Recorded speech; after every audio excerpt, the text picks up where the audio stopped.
কোরআনের জগৎ শ্রেষ্ঠ রাহাবাত কোরআনের পাখি আল্লামা সাইদি রাহিমাহুল্লাহ সৌদি আরবে মক্কা শরীফের ভিতরে কাবার ভিতরে উনি 3 নম্বরে প্রবেশ করেছিলেন। তাহলে সৌদি বাদশাহ এতই বেয়াকুব যে কাবা শরীফের ভিতরে কাবা গৃহের ভিতরে 3 জন প্রবেশ করাতে দিলেন, তা উনি 3য় নম্বরে প্রবেশ করলেন। এতটাই বেয়াকুব ছিলেন। আপনার আমার মতো আপনি মনে করতেছেন আপনি সব জানেন আর কেউ জানে না। না, আপনার অহংকার কমান, আপনার হিংসা কমান।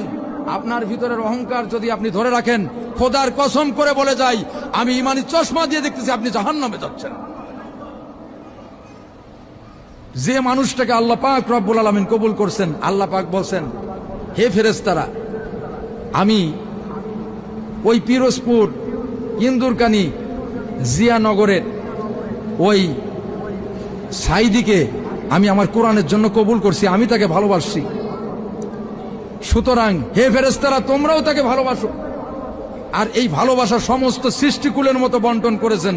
আজকে একটা মানুষ জেলখানায় যাওয়ার পরে তার নামে মিথ্যা অপবাদ দেওয়া হলো, মিথ্যা তকমা লাগাইয়া তাকে 13টা বছর বাতিলের জেলখানা রাখা হয়েছে। এতে লাভ হয়েছে না লস হয়েছে?